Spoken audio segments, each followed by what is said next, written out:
प्रभु यीशु मसीह के मधुर और मीठे नाम में आज दिनांक 18 अक्टूबर दिन शुक्रवार को आप सब श्रोताओं का हम स्वागत करते हैं। आज के दिन के लिए जो वचन है वो लिया गया है बिलाप गीत की पुस्तक उसका 4 अध्याय 8 पद। परंतु अब उनका रूप अंधकार से भी अधिक काला है और वे सड़कों में चिन्ह नहीं जाते। उनका चमड़ा हड्डियों से सट गया और लकड़ी के समान सूख गया है। प्रियो मसीह के प्रति अपने प्रेम के कारण सुसमाचारक प्रचारक रिचर्ड वर्गब्रांड को गिरफ्तार किया गया और रोमानिया के कैद खाने में उनको 14 साल तक रखा गया।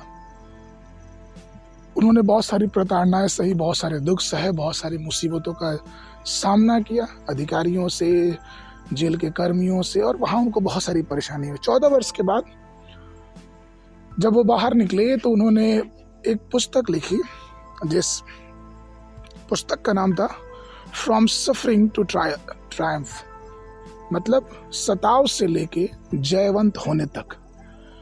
उस पुस्तक में उन्होंने ये बात लिखी कि किस प्रकार से जब वो जेल में थे तो किस प्रकार को प्रताड़नाओं को सह रहे थे, दिक्कतों को सह रहे थे, तकलीफों को, मुसीबतों को सह रहे थे।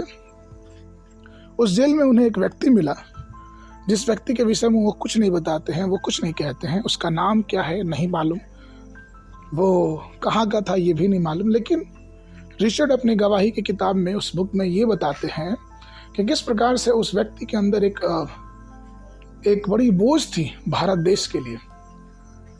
जेल के अधिकारी उससे बार बार बोलते थे कि तुम यीशु मसीह को ठुकरा दो, तुम यीशु मसीह से अपने विश्वास को हटा लो और हम तुमको रिहा कर देंगे।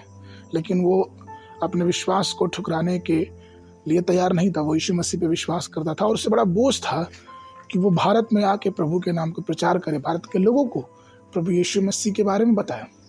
रिचर्ड अपनी किस पुस्तक में लिखते हैं कि किस प्रकार से उसे यीशु मसीह के नाम के कारण बहुत सताया गया, बहुत सारी परेशानियों का सामना उसे वहां करना पड़ा और वो इतना प्रताड़ित किया गया और इतना दुखी हुआ कि वो एक ऐसे समय में आ गया कि अब उसकी मौत उसके पास थी।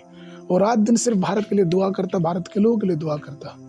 और एक दिन जब रिचर्ड उनसे बात कर रहे थे तो रिचर्ड से उस व्यक्ति ने कहा कि पास्टर साहब, ऐसा है कि अब तो ये संभव नहीं है क्योंकि मैं तो अब मरने पे हूं और मैं भारत जाना चाहता था लेकिन अब नहीं जा सकता।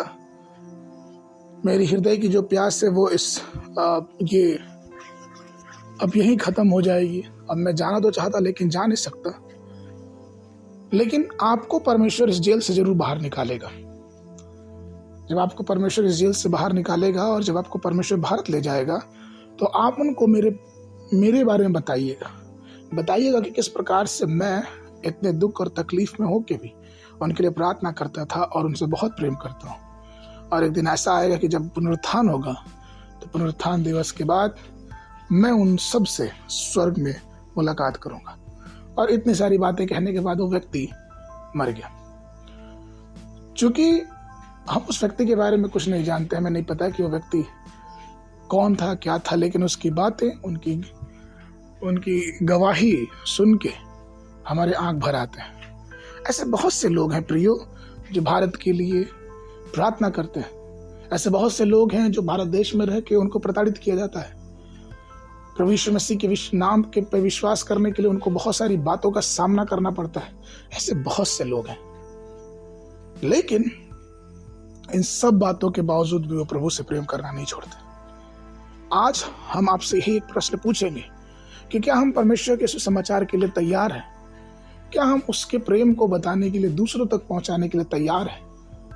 जब परमेश्वर हमें इतनी सुविधा दी, हम भारत के रहने वाले हैं और हर प्रकार की आशीष परमेश्वर ने हमें दिया है, तो क्या हम प्रभु के बारे में दूसरों तक बताने के लिए तैयार है? इसलिए परमेश्वर से प्रार्थना करें, क्योंकि अंततः पुनरुत्थान सबका होगा, अंततः न्याय सबका होगा। इसलिए इस बात को ध्यान रखें कि जो कुछ भी छिपा है वो एक दिन प्रकट होगा। इसलिए प्रभु के नाम को जितना हो सके उतना फैलाएं और प्रभु के सुसमाचार और प्रेम को अपने जीवन से दूसरों तक प्रकट करें। आज के मनन के लिए 2 कुरिन्थियों का 6वां अध्याय 9 और 10 पद।